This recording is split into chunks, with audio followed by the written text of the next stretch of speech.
Silence stretches across the modern American landscape like a curtain, thick, deliberate, and heavy with omission.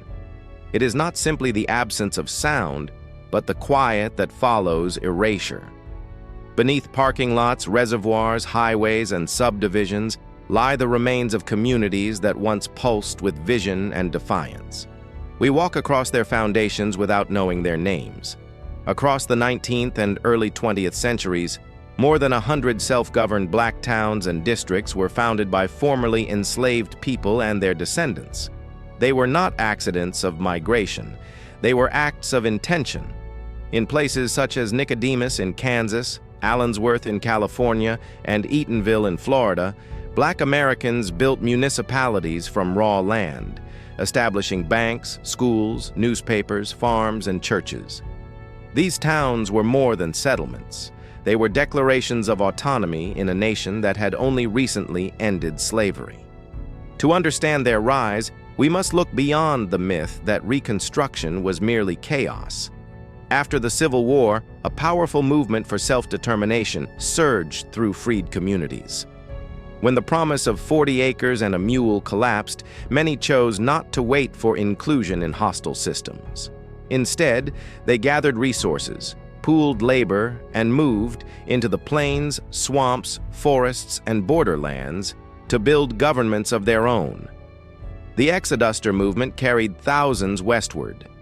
In 1877, families arrived on the Kansas prairie to establish Nicodemus. There were no houses waiting for them. They dug homes into the earth itself, carving shelter from the ground before constructing churches, newspapers, and businesses above it. For a time, the town flourished, but when the railroad bypassed it, commerce withered. Isolation did what violence did not. Elsewhere, particularly in Oklahoma Territory, more than 50 all-black towns emerged. Boley became a symbol of prosperity, complete with electric lights, a bank, and thriving commerce. These towns proved that black self-governance was not theoretical. It was functional, organized, and sustainable. Yet success often invited hostility. Some communities were targeted openly. In 1923, the town of Rosewood was destroyed by racial violence after a false accusation ignited mob terror. Homes burned, families fled, and the town disappeared from official maps. In Texas, Slocum suffered a similar purge. Prosperous black farmers were forced out through bloodshed and land seizure.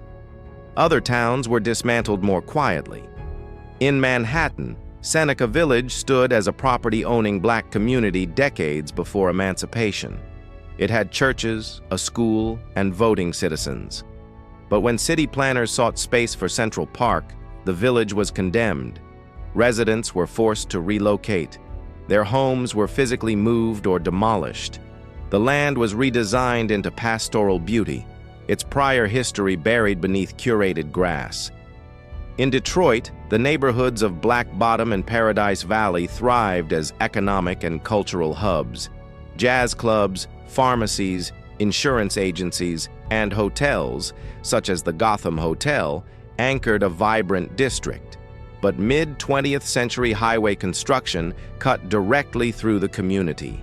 The Chrysler and Edsel Ford freeways displaced thousands, fragmenting wealth and dispersing residents. Infrastructure became a modern instrument of erasure. The construction of dams submerged entire settlements. Oscarville now rests beneath Lake Lanier's waters, its streets drowned by development. Projects of the Tennessee Valley Authority electrified the South, but also displaced black landowners in fertile bottomlands. Records dissolved alongside the rising water. Even when violence and bulldozers were absent, policy could achieve similar ends. Redlining denied investment. Tax manipulation forced sales. Eminent domain cleared blight that had been starved of services. Some communities were never formally incorporated, making them ineligible for infrastructure funding. Over time, neglect justified condemnation. In Tulsa, Oklahoma, the Greenwood District, often called Black Wall Street, was first devastated by the 1921 massacre. Decades later, highway construction cut through what had been rebuilt, fracturing it again. In Cincinnati's West End, in Durham's Haiti, in countless districts across the nation, the pattern repeated: prosperity, disruption, displacement. Environmental and industrial pressures added another layer. In parts of Louisiana's industrial corridor, once stable black towns were surrounded by refineries and chemical plants. Buyouts followed contamination. Homes were demolished. Community names faded from common use. And in the present day, a final layer of disappearance unfolds in data. Some historic black towns appear on modern maps only as unincorporated land. Others are absorbed into adjacent municipalities, their distinct identities erased in databases and search results. When records are incomplete or unarchived, younger generations inherit silence instead of lineage. Yet memory resists deletion. Archaeologists now use ground-penetrating radar to locate foundations beneath parks and reservoirs. Descendants organize reunions, preserve cemeteries, and restore churches. Scholars digitize deeds and oral histories. The physical traces, chimneys, brick lines, headstones, contradict the myth that these communities simply faded away. The story of these towns is not one of inevitable decline, nor is it solely one of tragedy. It is evidence of sustained ambition, people building institutions in the face of exclusion, creating schools where literacy had once been outlawed, forming banks where capital had been denied, governing towns where citizenship had been contested. The disappearance of over 100 black towns and districts reshaped American geography and wealth distribution. It altered who inherited land, who accumulated equity, and who retained cultural centers of stability. To understand present disparities, we must acknowledge these ruptures in the past. These places were not footnotes. They were laboratories of democracy and self-determination. Their existence challenges the notion that black prosperity has always been marginal or dependent.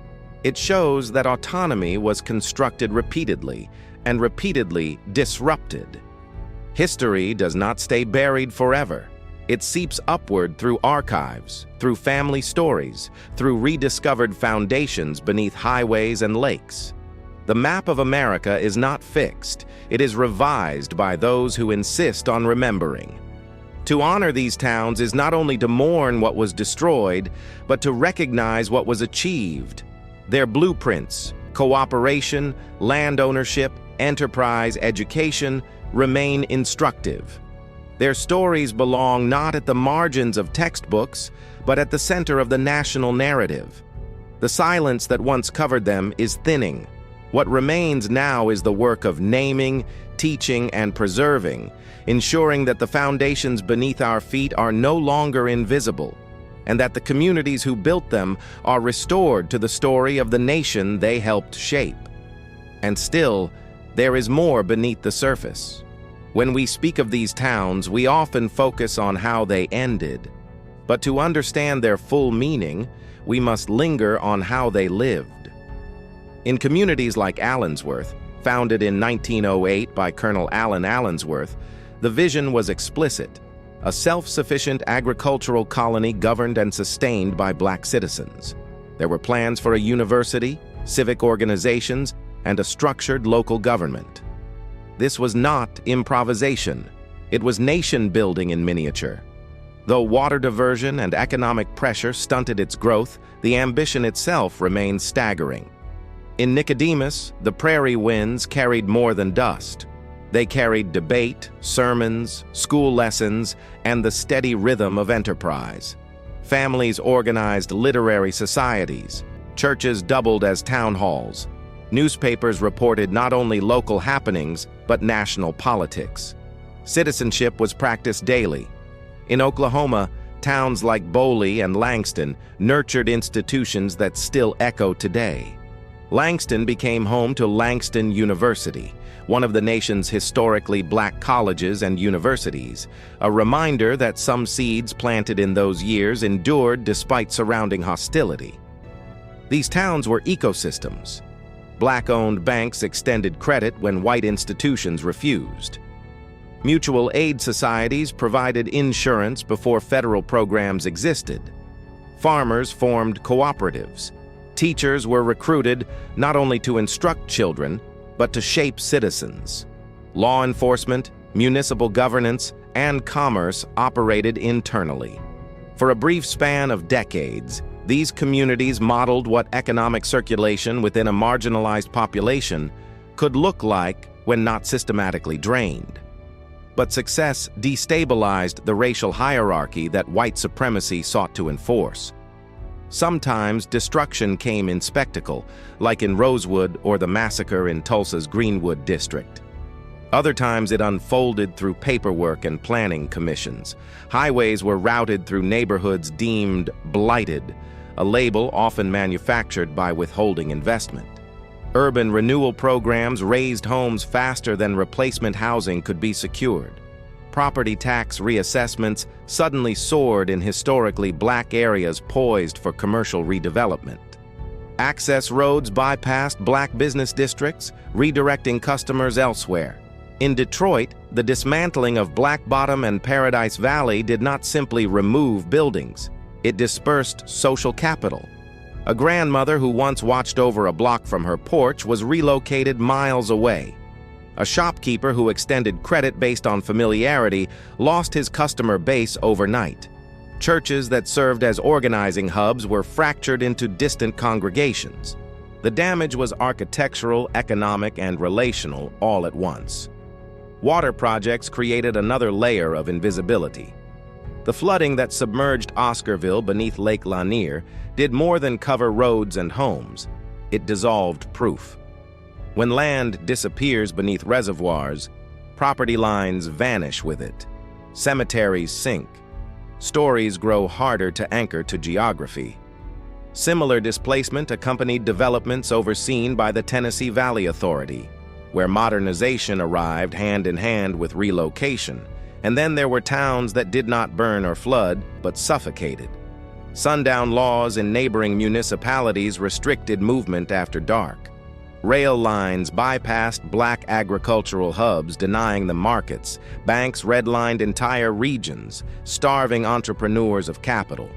Without access to infrastructure upgrades, paved roads, sewage systems, reliable utilities, these communities were labeled underdeveloped. That label justified further neglect. The result was a slow draining of vitality. By the late 20th century, many of the original black towns had dwindled in population. Younger generations left in search of opportunity in cities that themselves were often hostile. The Great Migration, while a story of hope and movement, also marked the quiet hollowing of some rural freedom towns. Yet disappearance does not equal insignificance. Descendants continue to gather annually in places like Nicodemus for homecoming celebrations. In Allensworth, preservation efforts protect restored buildings as historical testimony. Archaeologists investigate former sites of Seneca Village to reconstruct its footprint beneath today's parkland. Scholars map forgotten municipalities, re-entering their names into public consciousness. Technology is now being used to reverse what technology once erased. Ground-penetrating radar identifies foundations under highways. Digital archives assemble deeds, census records, and photographs scattered across counties. Oral histories are recorded before elders pass on. What was submerged is resurfacing, sometimes literally. But recognition remains uneven. Many school curricula mention slavery and civil rights while skipping the century of black municipal experimentation in between. The narrative leaps from emancipation to urban struggle, overlooking the period when formerly enslaved people carved towns from wilderness and farmland. Without that chapter, the national story appears flatter than it truly is. These towns complicate assumptions. They reveal that autonomy was not a distant aspiration. It was practiced. They show that black wealth, governance, and intellectual life were not anomalies, but recurring realities interrupted by force. The economic implications still ripple outward. Land ownership that might have passed down through generations was confiscated or devalued. Commercial districts that could have compounded wealth were dismantled. Infrastructure investments that might have stabilized communities were withheld or rerouted. The cumulative effect reshaped the American wealth landscape, and yet what endures is blueprint, self-sufficiency, cooperative economics, educational prioritization, land stewardship, civic engagement. These principles animated the lost towns, and they remain relevant in contemporary movements for community land trusts, local entrepreneurship, and cultural preservation. To revisit these places is not to dwell only on loss. It is to retrieve models. It is to see how people who had been denied nearly everything still imagined expansively. They did not wait for perfect conditions. They organized under imperfect skies. Today, across the country, markers are being installed where none once stood. Foundations are being stabilized. Cemeteries are being cataloged. Names are being restored to maps. The silence that once blanketed these histories is being pierced by research, activism, and remembrance.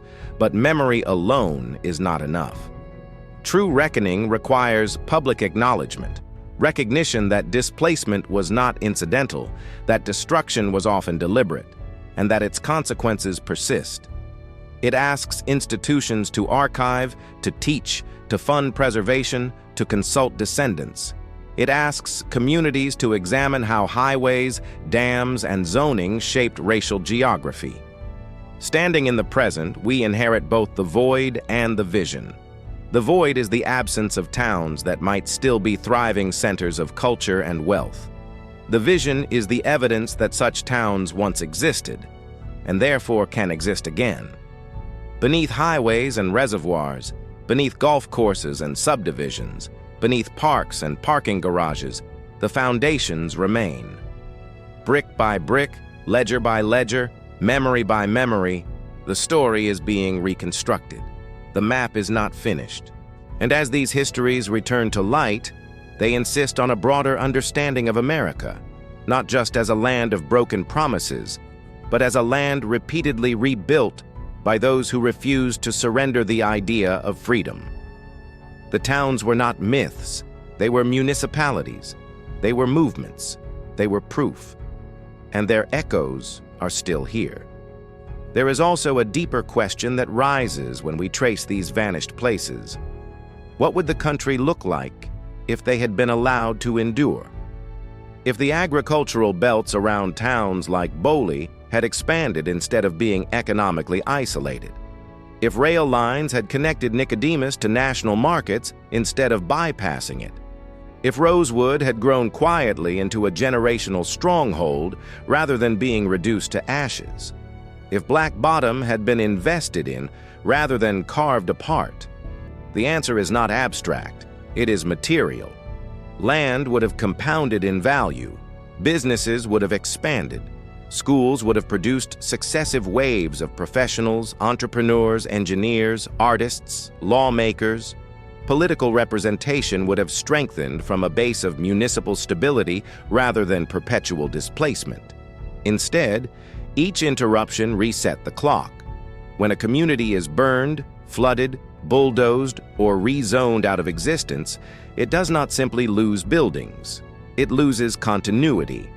And continuity is the quiet engine of generational prosperity. It is the difference between starting from scratch and starting from foundation.